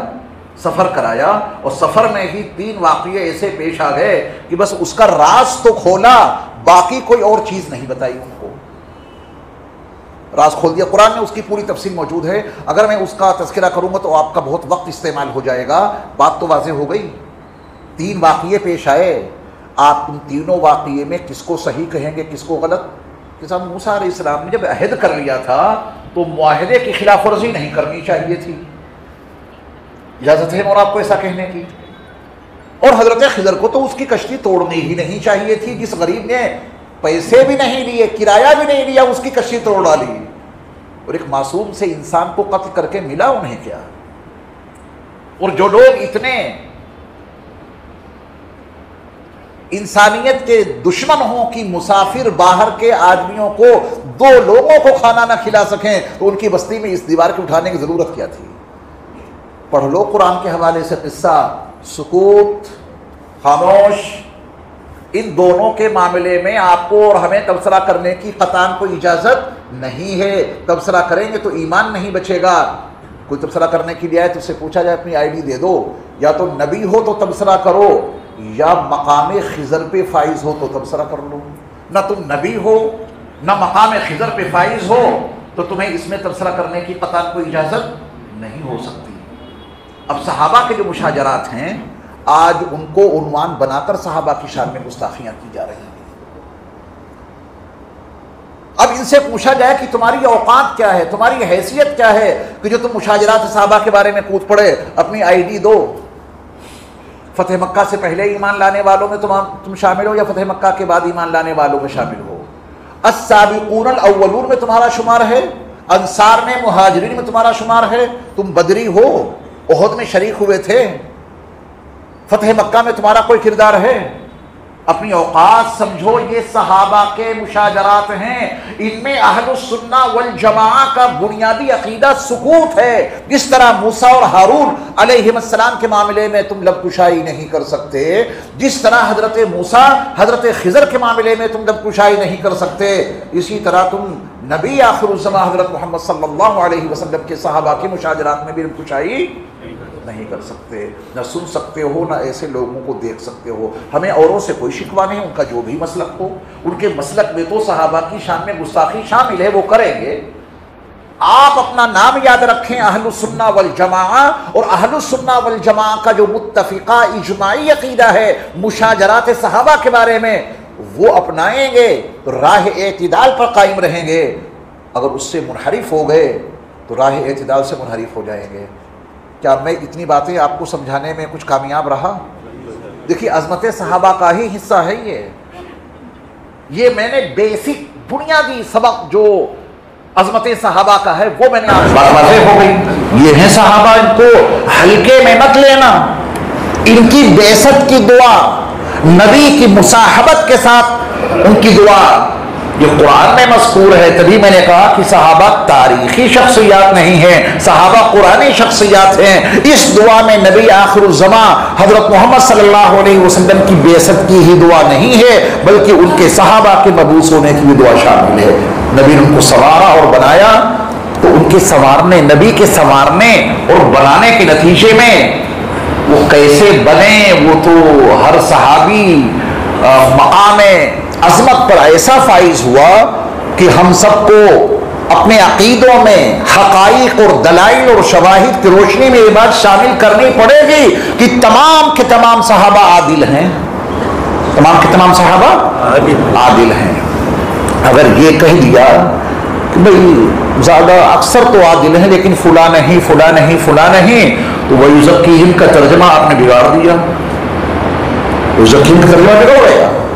نبی انہیں سنواریں گے، اور جنہیں میرے مصطفیٰ سنوار دیں ان کی برابری کوئی کر سکتا ہے؟ نبی نے ان کو ایسا سنوارا کہ فرش خاکی سے اٹھے اور ہمدوش سریا ہو گئے. ان کی برابری کون کر سکتا ہے؟ کوئی نہیں کر سکتا. اور ایک بات اور ذہن میں رکھیے جو بیسک بنیادی تعلیم کا حصہ ہے کہ کسی انسان کے صحابی بننے میں وقت کا کوئی تعین نہیں. صحابی بننے میں وقت کا کوئی تعین نہیں ہے کہ صاحب وہ 1 سال ساتھ میں گزارا ہو یا 10 سال گزارے ہو تب وہ صحابی بنیں گے. کوئی صاحب آئے، ایمان قبول کیا، نبی کی نظر عنایت ان پر پڑی، اس کے بعد وہ چلے گئے اور ایمان پہ ان کا خاتمہ ہو گیا. چند ساعتیں نبی کی صحبت میں رہے، کیا بن گئے وہ؟ صحابی. اب مجھے ایک بات بتاؤ، بہت دھیان سے میرا سوال ہے آپ سے، صحابی بننے میں انسان کی اپنی سعی پیہم، صحابی بننے میں انسان کی اپنے جہد مسلسل کا کوئی دخل ہے؟ بالکل نہیں. ریاضت، نمازوں کی کثرت. صحابی بننے میں نظر مصطفیٰ کا کمال. صاحب ایمان پہ نبی کی نظر پڑ جائے، صاحب ایمان ایمان کی حالت میں میرے مصطفیٰ کے نورانی وجود کو دیکھ لے اور پوری زندگی اس ایمان پہ قائم رہے اور اسی ایمان پہ اس کا خاتمہ ہو جائے، اسے صحابی کہتے ہیں. یہ میرے مصطفیٰ کی نظر کا کمال ہے کہ وہ صحابی بنے. اور تمام کے تمام صحابہ عادل ہیں، تمام کے تمام صحابہ جنتی ہیں. وَقُلُّ وَعَدَ اللَّهُ الْحُسْنَى. تو یہ میں نے چند بیسک باتیں صحابہ کے تعلق سے بطور عقیدہ کی عرض کی، اس سے منحرف نہیں ہونا ہے. اپنا نام بتائیے. اہل سنہ والجماعہ. صحابہ کے بارے میں اہل سنہ والجماعہ کا متفقہ عقیدہ بتائیے. ان کے صحابہ کے مشاجرات میں سکوت اور خاموشی، نہ بولنا ہے نہ سننا ہے نہ ایسے لوگوں کو دیکھنا ہے. تمام کے تمام صحابہ عادل ہیں، تمام کے تمام صحابہ جنتی ہیں.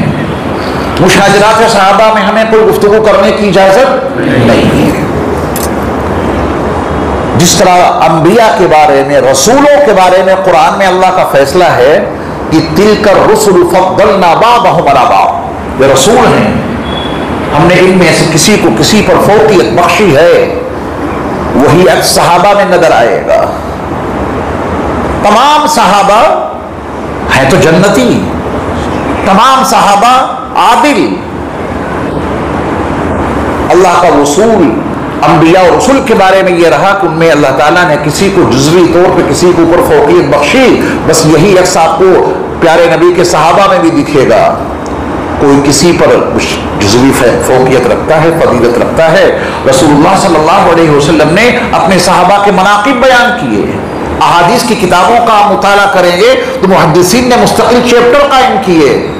یہ انصار صحابہ کے فضائل ہیں، یہ مہاجرین صحابہ کے فضائل ہیں، فتح مکہ سے پہلے ایمان لانے والوں کے یہ فضائل ہیں، فتح مکہ کے بعد ایمان لانے والوں کے یہ فضائل ہیں.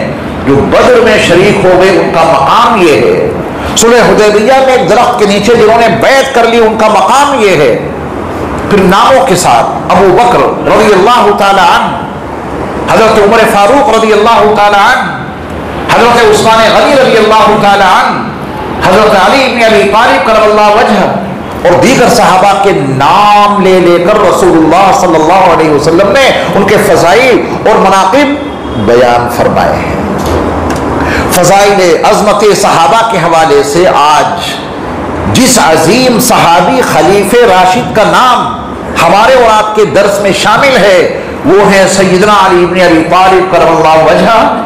آپ نے اشتہار میں دیکھا ہوگا جو قاری صاحب نے جاری کیا کہ عظمت صحابہ کے بیان میں آج حضرت علی بن ابی طالب کرم اللہ وجہہ کے فضائل اور مناقب کا بیان ہوگا، اس کا تذکرہ ہوگا۔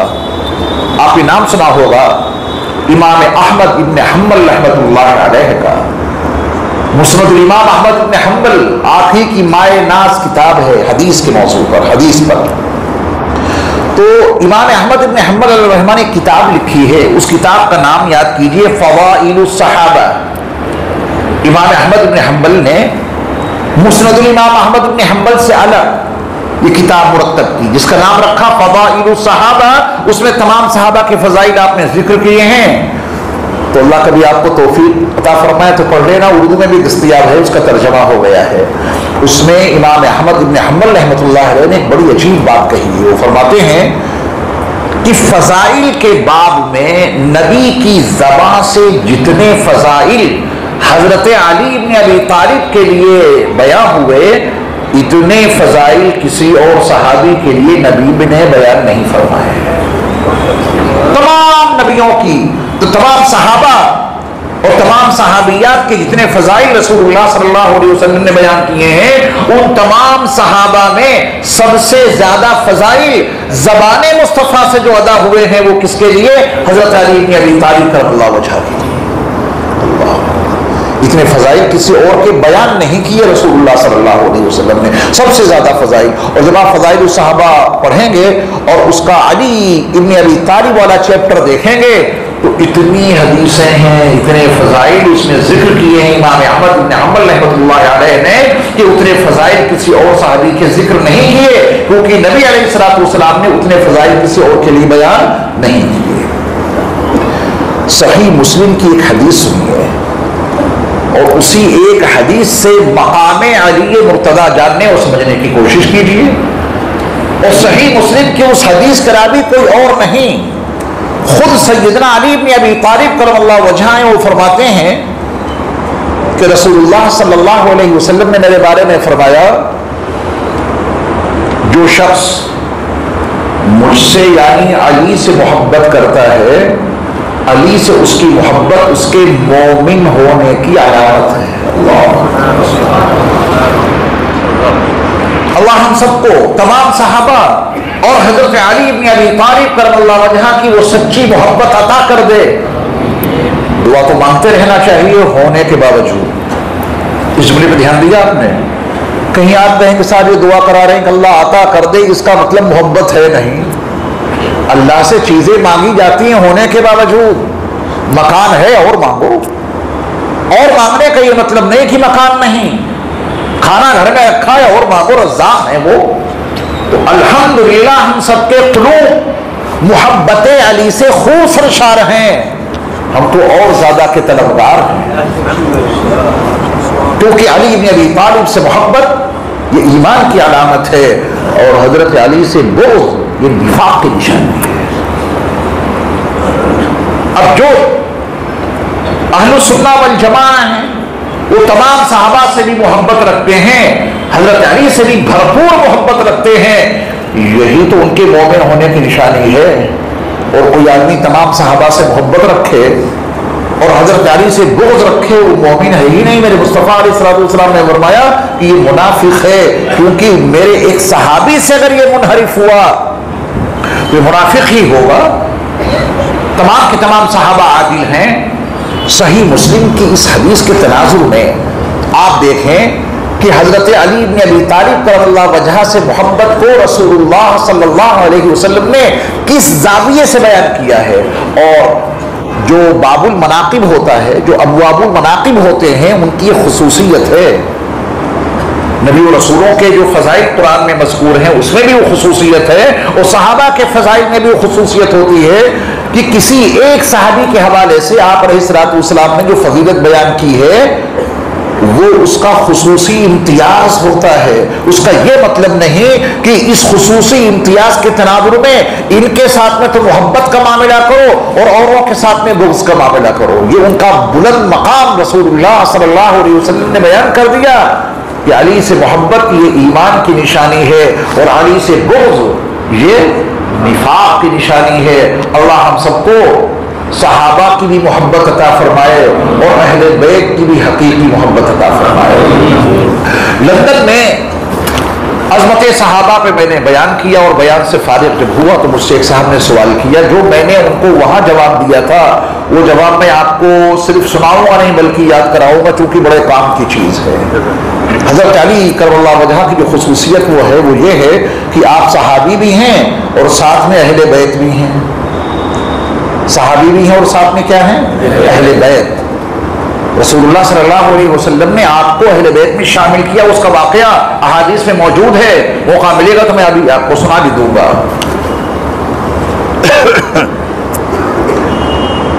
سوال مجھ سے یہ کیا گیا کہ صحابہ اور اہل بیت میں فرق کیا ہے. عظمت صحابہ کے جلسے میں عظمت صحابہ کے عنوان پر خطاب کرنے سے جب میں فارغ ہوا تو کیا سوال کیا گیا؟ صحابہ اور اہل بیت میں فرق کیا ہے. میں نے عرض کیا اس کو آپ سنیں گے یہ ہی نہیں بلکہ یاد کریں گے. میں نے عرض کیا کہ صحابہ میرے مصطفیٰ کے در سے وابستہ ہیں. صحابہ میرے مصطفیٰ کے در سے وابستہ ہیں اور اہل بیت میرے مصطفیٰ کے گھر سے وابستہ ہیں. آسان زبان میں صحابہ میرے مصطفیٰ کے در سے وابستہ ہیں اور اہل بیت میرے مصطفیٰ کے گھر سے وابستہ ہیں. اور میں اپنے نبی کے نہ در والوں کو چھوڑ سکتا ہوں نہ گھر والوں کو چھوڑ سکتا ہوں. کسی کو چھوڑنے میں بربادی کے سوا کچھ نہیں.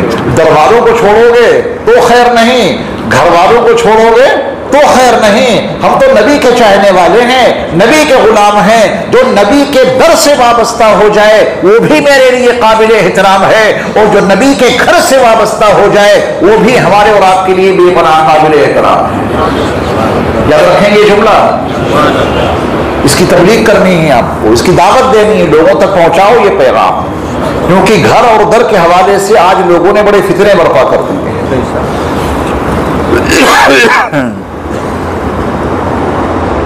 صحابہ نبی کے بولی در سے وابستہ ہیں اور اہل بیت نبی کے گھر سے وابستہ ہیں. ہم اہل سنت والجماعت, کہ ہمارا اور آپ کا عقیدہ بڑا پیارا عقیدہ ہے. ہم اہل سنت والجماعت اپنے نبی کے در والوں کو کبھی نہیں چھوڑ سکتے. رب کعبہ کی قسم اپنے نبی کے گھر والوں کو بھی کبھی نہیں چھوڑ سکتے. سب سے محبت عقیدت ہمارے ایمان کا بنیادی حصہ ہے. حضرت علی کرم اللہ وجہہ کی جو خدمات ہیں, ان کی جو قربانیاں ہیں وہ بہت بے مثال ہیں. خیبر کا جب قلعہ فتح ہونا تھا تو رسول اللہ صلی اللہ علیہ وسلم نے ایک اعلان کیا. عظمت علی کے حوالے سے سنیے گا کہ حضرت علی کرم اللہ وجہہ کس مقام و مرتبہ کے فائز تھے. تو آپ نے یہ بھی صحیح مسلم کی حدیث ہے, اس کے راوی سیدنا ابو ہریرہ رضی اللہ تعالیٰ عنہ ہے. تو رسول اللہ صلی اللہ علیہ وسلم نے فرمایا کہ میں کل آنے والے کل میں جھنڈا اس شخص کو دوں گا جو اللہ اس کے رسول سے محبت کرتا ہے, اللہ اس کے رسول بھی اس سے محبت کرتے ہیں. یہ جھنڈا میں کس کو دوں گا کل؟ جو اللہ اس کے رسول سے محبت کرتے ہیں اور اللہ اس کے رسول اس سے محبت کرتے ہیں. وہ محب رسول بھی ہیں, محبوب رسول بھی ہیں, وہ اللہ کے محب ہیں اور اللہ کے محبوب بھی ہیں. اب مقام علی دیکھیں, آپ علیہ السلام نے ایسا جملہ اس لیے ارشاد فرمایا تاکہ صحابہ میں تجسس پیدا ہو, تجسس پیدا کرنے کے لیے. ورنہ سیدھی بات بھی آپ بتا سکتے کہ کل جھنڈا میں علی کے ہاتھ میں دوں گا. اگر نارملی انداز میں آپ یہ فرما دیتے اور نہ بھی فرماتے, کل ان کے ہاتھ میں جھنڈا دے دیتے, کام وہی ہوتا جو اس اعلان کے بعد ہوا. کام تو ہو جاتا مگر صحابہ کے دلوں میں علی کی عظمت اس عنوان سے جاگوزی نہیں ہو سکتی. دھیان دیا آپ نے؟ کام بھی ہونا ہے، انہی کے ہاتھ سے خیبر فتح ہونا ہے، انہی کی قیادت میں۔ اگر نبی یہ اعلان نہ کرتے، یوں ہی ان کو کل جھنڈا دے دیتے، تو کیا خیبر فتح نہ ہوتا؟ خیبر کو فتح ہو جاتا، مگر علی کی عظمت کا پتہ نہ چلتا۔ میرے مصطفیٰ کا فرمان کہ جنت ماں کے قدموں کے نیچے ہے، قدموں کے نیچے ہے۔ سر کے نیچے بھی تو بتا سکتے تھے، آنکھوں کے نیچے بھی تو بتا سکتے تھے، ہاتھ کے نیچے بھی بتا سکتے تھے، لیکن کتنا پیارا عنوان ہے، پورے وجود میں پیروں کا جو حصہ ہے بظاہر وہ سب سے افضل ہے۔ جنت کا قرب ہی نہیں بتانا بلکہ ماں کا مقام بھی تو سمجھانا ہے۔ جنت ماں کے سر کے نیچے ہے، راضی کر لو جنت مل جائے گی، جنت کا قرب تو معلوم ہو جاتا مگر ماں کا مقام معلوم نہیں ہوتا۔ جنت ماں کے ہاتھ کے نیچے ہے، جنت کا قرب تو معلوم ہو جاتا مگر ماں کا مقام معلوم نہ ہوتا۔ میرے مصطفیٰ نے یہ فرما کر کہ جنت ماں کے قدموں کے نیچے ہے، جنت کا قرب تو بتایا ہی بتایا، ساتھ میں ماں کی عظمتوں سے روشناس کرا دیا کہ جنت جیسی چیز ان کے قدموں کے نیچے ہے۔ رسول اللہ صلی اللہ علیہ وسلم اگر اگلے دن خیبر فتح کرنے کے لیے لیوا جھنڈا حضرت علی کے ہاتھ میں دے دیتے، ہوتا وہی سب کچھ، لیکن آپ نے صحابہ کے دلوں میں علی کی عظمت کو اتارنے کے لیے کیا فرمایا؟ پہلے کل میں ایسے شخص کے ہاتھ میں جھنڈا دوں گا جو اللہ اس کے رسول سے محبت کرتا ہے، اور وہ محبت ایک طرفہ نہیں ہے، اللہ اور اس کے رسول بھی اس سے محبت کرتے ہیں۔ کتنا تجسس پیدا ہوا صحابہ میں، ہر شخص کو انتظار، ایک دوسرے پر نگاہیں ٹکی ہوئی، کس کو دیں گے نبی کا جھنڈا؟ حضرت علی کرم اللہ وجہہ کو بلایا کہ ان کو جھنڈا دیا جائے گا، اور اتفاق کہیے کہ حضرت علی کرم اللہ وجہہ کو اس وقت آشوب چشم کا مرض لاحق تھا، دونوں آنکھیں آ رہی تھیں، آپ کی زبان میں آنکھیں آنا یعنی آنکھوں میں بڑی تکلیف تھی۔ جنگ آنکھیں کھلی چاہیے، تکلیف نہ ہو، مقابلہ کرنا ہے اور بہت مضبوط قلعہ ہے جسے فتح کرنا ہے۔ رسول اللہ صلی اللہ علیہ وسلم نے علی بن ابی طالب کو اپنے پاس بلایا، اپنا لواد دہن لیا اور اپنے ہاتھ سے اپنا لواد دہن حضرت علی کرم اللہ وجہہ کی آنکھوں میں لگا دیا۔ دنیا میں کوئی دوا اتنی زود اثر نہیں جتنا لواد مصطفیٰ زود اثر تھا۔ ادھر لگایا فوراً ٹھیک، یہ اور ان کی اوپر نوازش ہوئی میرے مصطفیٰ صلی اللہ علیہ وسلم کی۔ تو جو محب اللہ ہو، اللہ سے محبت کرنے والا، اور ساتھ میں وہ محبوب الہی بھی ہو جو رسول سے محبت کرنے والا ہو اور محبوب رسول بھی ہو، اس کی عظمتوں کو سلام، اس کی رفتوں کو سلام۔ یہ ہیں سیدنا علی بن ابی طالب کرم اللہ وجہہ۔ شاید آپ کے علم میں واقعہ ہو کہ رسول اللہ صلی اللہ علیہ وسلم نے اپنی مکی زندگی میں ایک موقع پر علی بن ابی طالب کرم اللہ وجہہ کو رات کی تاریکی میں بلایا اور یہ کہا کہ علی آج ایسا کرتے ہیں کہ بیت اللہ کے اوپر جو یہ صنم رکھے ہوئے ہیں، بت رکھے ہوئے ہیں، کم سے کم انہیں کو اتار کے پھینکیں۔ رات کی تاریکی میں حضرت علی آپ کے ساتھ میں، فرمایا کہ علی بیٹھو، میں تمہارے کندھوں پر اپنے قدم رکھتا ہوں، اٹھ جانا میں چھت پہ چڑھ جاؤں گا۔ اب ظاہر بات ہے کہ حضرت علی کو عمر بھی اس وقت زیادہ نہیں تھی، بارگاہ رسالت میں آپ صلی اللہ علیہ وسلم کی عظمتوں، ان کی رفتوں کا ہم آپ تصور نہیں کر سکتے۔ حضرت علی کرم اللہ وجہہ بار نبوت کو اٹھا نہ سکے، عمر کا بھی تقاضا، اور رسول اللہ صلی اللہ علیہ وسلم ان کے قدموں پہ قدم رکھیں، وہ آپ کو اٹھا نہ سکے۔ علی کی عظمت کو اس پہلو سے بھی دیکھو، میرے مصطفیٰ نے کہا کہ ایسا ہے علی، تم میرے قدموں پہ چڑھ جاؤ۔ تمام صحابہ کو دیکھیں آپ، صدیق اکبر کی عظمتوں کو سلام، رسول اللہ صلی اللہ علیہ وسلم کو انہوں نے غار ثور میں لے جانے کے لیے اپنی پشت پہ رکھا تھا، ان کی عظمتوں کو سلام۔ وہ کون صحابی ہے جس کے کندھوں پر، وہ کون صحابی ہے کہ جس کے پیر نبی کے کندھوں پہ آئے؟ نبی کا سر صدیق اکبر کی گود میں تھا غار ثور میں۔ یہ تقابلی مطالعہ اس لیے نہیں پیش کر رہا ہوں کہ کسی کی عظمت گھٹ جائے، یہ تقابلی مطالعہ برسبیل تذکرہ ہے۔ علی کی شان دیکھیں، فرمایا کہ علی ایسا ہے کہ تم میرے کندھوں پہ آ جاؤ. کس کے پیر ہیں جو شان نبوت پر گئے, نبی علیہ السلام کے کندھوں پر گئے, اور ان کی اولاد کو شہزادوں کو بھی یہ فخر حاصل ہوا کہ وہ بھی نبی کے شانوں پہ سوار ہوئے. اور صدیق اکبر نے جب یہ کہا تھا, یا غالباً حضرت عمر ہیں, بہت اچھی سواری ملی ہے آج, بہت اچھی سواری. جب نبی علیہ السلام اپنے شہزادوں کو اپنے کندھوں پر لیے ہوئے ہیں, بہت اچھی سواری ملی ہے تم کو. میرے مصطفیٰ نے فرمایا یہی کیوں کہتے ہو کہ سواری بہت اچھی ملی ہے, یہ بھی تو دیکھو سوار کتنے اچھے ہیں. تبھی میں نے عرض کیا کہ صحابہ در سے وابستہ ہیں, یہ سب گھر سے وابستہ ہیں, ہمارے لیے سب قابل احترام ہے. تو رسول اللہ صلی اللہ علیہ وسلم نے حضرت علی کو اپنے کندھوں پہ لے لیا. اب علی کے دونوں پیر نبی کے دونوں شانوں پر میرے مصطفیٰ کھڑے ہوئے, بت پھینکے. وہ تو ایک واقعہ ہے.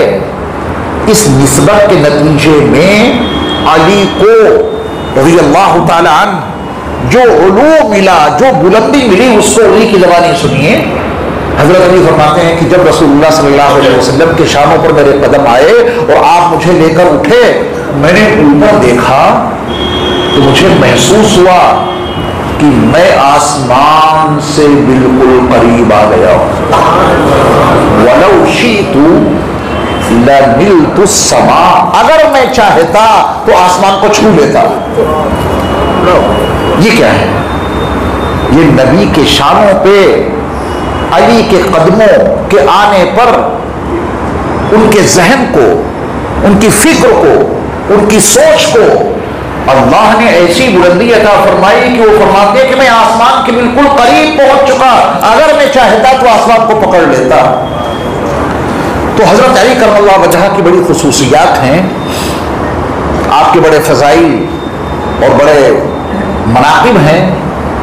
سیدنا علی بن ابی طالب کرم اللہ وجہہ کا جو دور خلافت ہے وہ پر آشوب دور سے گھرا رہا, اور حضرت علی بن ابی طالب کرم اللہ وجہہ کے دور خلافت میں ہی جو جنگیں ہوئیں, صفین, جنگ جمل اور صفین اور نہروان, یہ تین بڑی عجیب اور عظیم جنگیں ہوئی ہیں.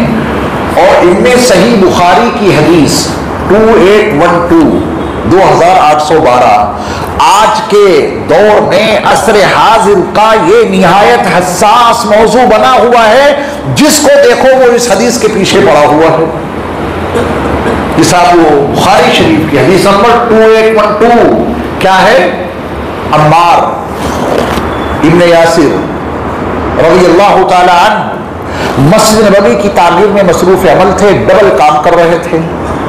صحابہ جتنا بوجھ لاتے تھے اینٹوں کا, اس سے ڈبل عمار ابن یاسر لاتے تھے. رسول اللہ صلی اللہ علیہ وسلم نے ان کی وہ حالت دیکھی, ان کا سر صاف کرتے جا رہے تھے, اور آپ علیہ الصلوۃ والسلام نے فرمایا کہ عمار تمہیں ایک باغی جماعت قتل کرے گی, تم ان کو جنت کی طرف بلا رہے ہوگے, وہ تمہیں جہنم کی طرف بلا رہے ہوں گے.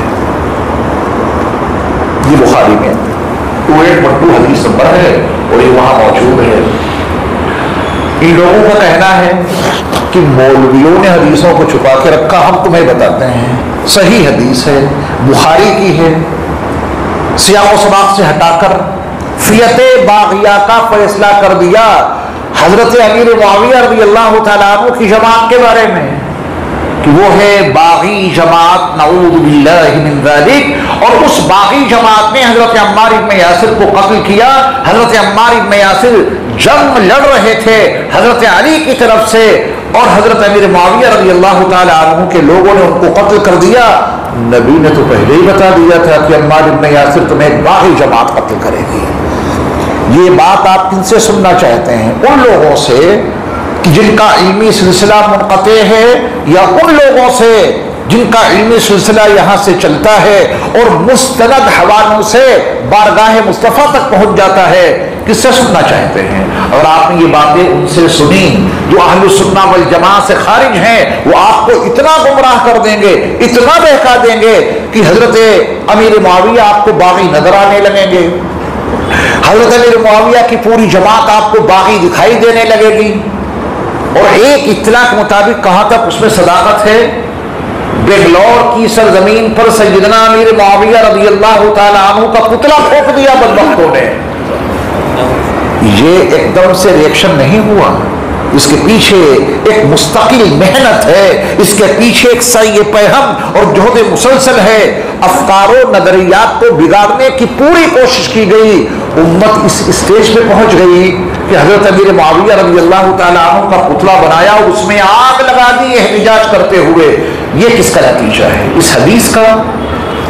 فیت باغیہ، حضرت امیر معاویہ کی جماعت حضرت علی ابن ابی طالب کرم اللہ وجہہ سے پہلے کے خلیفہ راشد سیدنا عثمان غنی رضی اللہ تعالی عنہ کے شہادت کے اسباب و عوامل جانے بغیر فیت باغیہ آپ سمجھ ہی نہیں سکتے.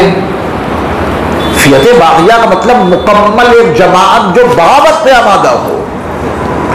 حضرت امیر معاویہ رضی اللہ تعالیٰ عنہ کے ساتھ میں تو صحابہ بھی تھے. آپ کہیں گے وہ باغی، بالکل نہیں. اہل بیت میں سے بھی ان کے ساتھ میں تھے، وہ ہیں اسامہ ابن زید، انہی کے حامیوں میں شامل تھے. ادھر حضرت علی ہیں اپنی پوری جماعت کے ساتھ، حضرت علی ابن ابی طالب کرم اللہ وجہہ یہ بھی اہل بیت میں سے. ایسے ہی اسامہ ابن زید کو بھی رسول اللہ صلی اللہ علیہ وسلم نے اپنے اہل بیت میں شامل کیا ہے. زید بن حارثہ کو، ان کے بیٹے اسامہ، یہ حضرت امیر معاویہ کی طرفدار ہیں. آپ صحیح احادیث کے حوالے سے فضائل شام پڑھ رہے نا دنگ رہ جائیں گے. آپ کبھی بھی صحیح حدیث کے حوالے سے آپ گمراہ مت ہونا کہ بھئی تو بڑے مولانا صاحب ہیں، اتنے بڑے عالم ہیں اور صحیح حدیث بتا رہے ہیں، نمبر بھی صحیح بتا رہے ہیں. میں آپ کو صرف 2 مثالیں دوں گا، اس کے بعد دعا ہو جائے گی. میں آپ کا زیادہ ٹائم نہیں لے سکتا کیونکہ جو وقت مقرر تھا وہ پورا ہو گیا ہے، 11:05 ہو گئے ہیں. اس صحیح حدیث میں جو فیت باغیہ کہا گیا ہے، دلائل تو میرے پاس بہت سارے ہیں، میں آپ کو عقیدے کے طور پہ وہ بات سمجھائے دیتا ہوں. یعنی آپ کے ذہنوں میں فیت باغیہ کا تعین رہنا چاہیے اس حدیث کی روشنی میں جو صحیح بخاری میں حدیث نمبر 2812 ہے، جس میں فیت باغیہ کو رسول اللہ صلی اللہ علیہ وسلم نے وعدے کیا کہ یہ باغی جماعت عمار ابن یاسر کو قتل کرے گی. عمار ابن یاسر اس کو جنت کی طرف بلا رہے ہوں گے اور وہ باغی جماعت کدھر بلا رہی ہوگی؟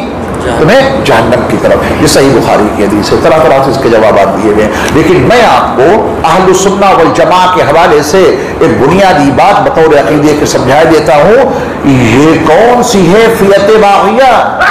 یہ کون سی ہے باغی جماعت؟ اس کے لیے آپ کو شہادت عثمان کا پورا قصہ پڑھنا پڑے گا.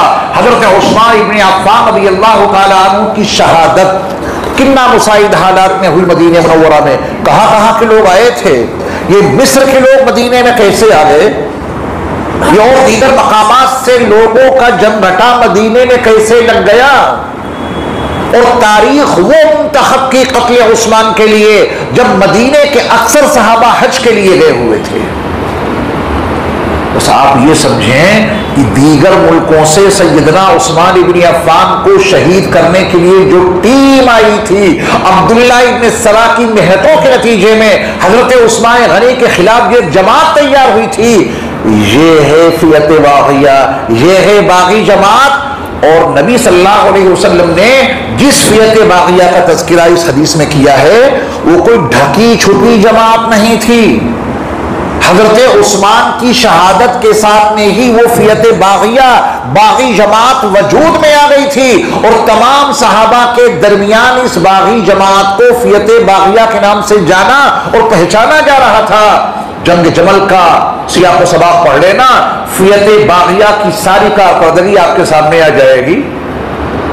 حضرت علی ابن ابی طالب کرم اللہ وجہہ کی اولین کوشش یہ رہی کہ سیدنا امیر معاویہ رضی اللہ تعالیٰ عنہ سے اس موضوع پر صلح ہو جائے. صلح کی کارروائی پہلے کی گئی. اسی فیت باغیہ نے جنگ کی آگ بھڑکا دی، صلح نہیں ہونے دی، کیونکہ ان کو معلوم تھا کہ اگر ان کے درمیان صلح ہو گئی تو ہماری خیر نہیں، ہم تہے تیغ کر دیے جائیں گے. یہ ہے فیت باغیہ.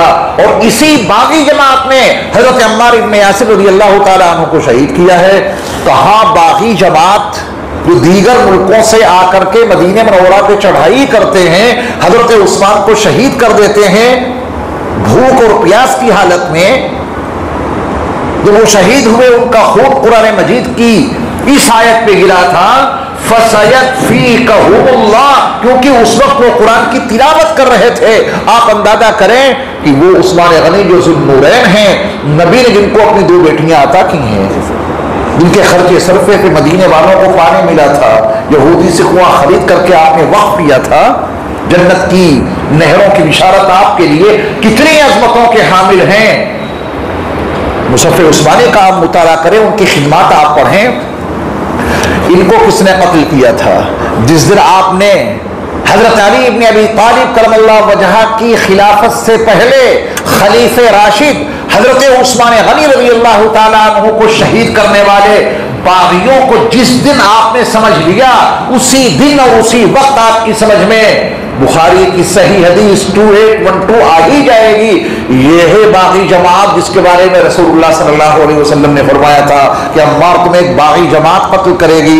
وہ باغی جماعت ڈھکی چھپی نہیں ہوگی، سب لوگ اسے جان رہے ہوں گے، اور یہی وہ جماعت ہے جس کو تمام صحابہ فیعت باغیہ کے عنوان سے جانتے تھے، سمجھتے تھے۔ اب ایک حربہ وہ بتانا آپ کو بہت ضروری ہے۔ سلمان ندوی صاحب ہوں، انجینئر محمد علی مرزا ہوں یا دیگر لوگ، یہ صحیح حدیثوں کے حوالے دیتے ہیں، سننے والے متاثر ہو جاتے ہیں، صاحب تو صحیح حدیث ہے، اور بات بڑی مدلل کرتے ہیں۔ مجال ہے جو صحیح حدیث کے نیچے کہ کوئی حدیث سنائیں اور صحیح حدیثیں سنا کر وہی باتیں بتاتے ہیں، ہم کیوں نہ مانیں؟ یہ عصر حاضر کا سلگتا ہوا حساس موضوع ہے۔ میں چاہوں گا آپ کو اس سلسلے میں، میرے پاس ذخیرہ ہے لیکن وہ پورا ذخیرہ آپ کو سنانے کا اور پیش کرنے کا موقع نہیں ہے، اور 2 مثالیں دے کے بعد سمجھائے دیتا ہوں۔ ایک عنوان یاد کیجئے، اصول حدیث کے حوالے سے کسی بات کو جاننے اور سمجھنے کے لیے اس باب اور اس چیپٹر کی تمام حدیثوں کا سامنے ہونا ضروری ہے۔ جہاں جہاں جتنی حدیثیں سب لاؤ، اگر آپ نے ایک حدیث کے سہارے سے کوئی مضمون بیان کر دیا، دوسری حدیث میں اس کی مخالفت موجود ہے، آپ کریں گے کیا؟ اور اتنے ظالم لوگ ہیں جو صحیح حدیثوں کا سہارا لے کر صحابہ سے آپ کو منحرف کر رہے ہیں۔ یقین جاننا، پوری ذمہ داری سے کہہ رہا ہوں، یہ ظالم اس چیپٹر اور اس باب کی ایک صحیح حدیث سنا دیتے ہیں اور باقی صحیح حدیثوں کو غائب کر دیتے ہیں۔ اصول یاد رکھیں گے۔ احادیث کے حوالے سے کوئی بات سمجھنے کے لیے کیا ضروری ہے کہ اس چیپٹر اور اس باب کی تمام حدیثیں سامنے ہوں، تبھی آپ کو حدیث کے حوالے سے کوئی صحیح بات سمجھ میں آ سکتی ہے۔ اور اگر ایک ایک حدیث لی ہے وہ صحیح، صحت سے انکار نہیں، سندن صحیح ہے، متنن صحیح نہیں ہے۔ بڑا یہ علمی چیپٹر ہے جسے لوگوں نے عوام الناس کے درمیان میں ڈال دیا، تو سمجھانا تو پڑے گا ہی بہت آسان لفظوں میں۔ کسی بھی حدیث کے صحیح ہونے کے لیے 2 شرطیں ہیں، سند بھی اس کی صحیح ہو، متن یعنی اس کا مضمون بھی صحیح ہو۔ اگر یہ دونوں باتیں ہیں تو وہ صحیح حدیث ہے۔ دیکھو، سند کے لحاظ سے ایک حدیث صحیح ہے اور متن کے لحاظ سے صحیح نہیں ہے، تو کیا آپ اسے مان لیں گے؟ بولیے، بالکل مت ماننا۔ اب آپ کہیں گے کہ ہمیں یہ بات سمجھائیے، اور میں سمجھانے کی پوری کوشش کر رہا ہوں دلائل کے ساتھ۔ یہ تو حضرت امیر معاویہ کی بات کرتے ہیں رضی اللہ تعالیٰ کے ساتھ، ان کو ہم حدیث کی روشنی میں جاننے کی کوشش کریں گے، اور وہ بھی حدیث 2812 کے حوالے سے۔ آپ حضرت امیر معاویہ کو حدیث کے حوالے سے سمجھنے اور سمجھانے کی بات کر رہے ہیں، میں اس سے اوپر کی بات رکھ رہا ہوں، اس کو توجہ سے سننا، اور بہت اہم عنوان ہے۔ اگر میں یہ بات شروع میں چھیڑ دیتا اور یہ 1.5 گھنٹہ میری گفتگو اس صحیح حدیث کے حوالے پہ ہو جاتی تو مضمون اور زیادہ کلیئر ہو جاتا، لیکن تھوڑے سے وقت میں اس کو سمجھانے کی پوری کوشش کروں گا۔ اگلا ہفتہ آپ کا خالی ہے؟ میں دیکھ لیتا ہوں، قاری صاحب کہہ رہے ہیں کہ اگلا ہفتہ ہمیں دے دیجیے، ابھی دیکھ لیتا ہوں۔ اگر اگلا ہفتہ خالی ہے تو پھر میں یہی والا مضمون آپ کو انشاءاللہ پوری طرح سمجھا دوں گا۔ یہ لوگ کیا کہیں گے قاری صاحب کہ آپ نے ایسے مولانا کو بلایا جنہوں نے ہمارا وقت زیادہ استعمال کر لیا، آئندہ انہیں نہ بلانا۔ آئیں گے؟ ٹھیک ہے، ہاں، یہ والا چیپٹر انشاءاللہ اگلے ہفتے کو بیٹھتے ہی میں یہ موضوع آپ کے سامنے رکھوں گا. چونکہ یہ موضوع چند منٹوں میں سمجھا نہیں سکتے، وقت بھی زیادہ ہو گیا ہے، تو اس کے لیے میں نے درخواست کی کہ اگلا ہفتہ ہمیں پورا دے دیجیے، آپ سب انشاءاللہ اس کو سننے کے لیے آمادہ ہیں. اگلے ہفتے بھی اتنا ہی وقت لگے گا. الحمدللہ میری جو اعلان میں تمنا تھی کہ آپ عظمت صحابہ کو سننے کے لیے اپنے کھانے کو قربان کریں گے آپ کو، آپ نے اس کا پورا حق ادا کر دیا. اتنی بڑی تعداد میں بیٹھ کر کے اب مجھے تسلی ہو گئی ہے اور ہمت بھی ہو گئی ہے کہ انشاءاللہ اس عنوان کو جو باقی رہ گیا ہے حضرت انشاءاللہ اگلے ہفتے بیان کریں گے. آپ تمام حضرات خود ہی نہیں آئیں گے، اپنے ساتھ میں 2-4 کو بھی لے کر کے آئیں گے. الحمدللہ رب العالمین والصلاة والسلام علی سید المرسلین وعلی آلہ واصحابہ اجمعین. یا اللہ ہمارے گناہوں کو معاف فرمانا، یا اللہ ہماری جملہ سیئات کو حسنات سے مبدل فرمانا، یا اللہ ہم سب کے قلوب کو اپنے نور سے منور کرنا، یا اللہ ہم سب کو دین کی خدمت کے لیے قبول فرمانا، یا اللہ ہم سب کو ایمان پر خاتمہ نصیب فرمانا، یا اللہ تمام صحابہ، تمام صحابیات، تمام اہل بیت کی محبت، ان کی عظمت ہم سب کے قلوب میں پیوست کر دیجیے. یا اللہ حضرت الحاج قاری محمد عارف صاحب دامت برکاتہم العالیہ نے عظمت صحابہ کے عنوان سے جو اجلاس منعقد کیے ہیں یا آئندہ منعقد کریں گے، یا اللہ حضرت قاری صاحب کی صحیح مشکور کو اور صحیح پیغام کو اپنی بارگاہ میں قبول فرمائیے. یا اللہ جتنے احباب نے یہاں شرکت کی ہے یا آئندہ شرکت کریں گے یا پہلے شرکت کر چکے ہیں، یا اللہ ان سب کو بھی اپنے محبوب نبی صلی اللہ علیہ وسلم کے تمام صحابہ اور تمام اہل بیت کی محبت سے سرشار کر دیجیے. یا اللہ ہم سب کو ایمان پر اختتام نصیب فرمائیے. یا اللہ ہم سب کو اپنے دین کی خدمت کے لیے قبول فرما لیجیے. یا اللہ ہم سب کو اتحاد اور اتفاق کے ساتھ زندگی گزارنے کی توفیق عطا فرمائیے. اختلاف اور انتشار سے ہم سب کی حفاظت فرمائیے. یا اللہ ہر فتنے سے ہماری حفاظت فرمائیے. یا اللہ تمام مساجد، تمام مدارس، تمام مراکز اسلامیہ اور تمام خانقاہوں کی حفاظت فرمائیے. یا اللہ جن احباب نے ہم سے دعاؤں کے لیے کہا ہے یا لکھا ہے یا ان کا ہم پر حق ہے یا وہ ہم سے توقع رکھتے ہیں، میرے مولا ان کی تمام جائز مرادوں کو غیب سے پورا فرما دیجیے. یا اللہ جو کچھ مانگا ہے وہ بھی عطا فرمائیے، جو مانگنا چاہیے تھا اور نہیں مانگ سکے وہ بھی اپنے کرم سے ہم سب کو مرحمت کر دیجیے. وصلی اللہ تعالی علی خیر خلقہ محمد وآلہ واصحابہ اجمعین برحمتہ.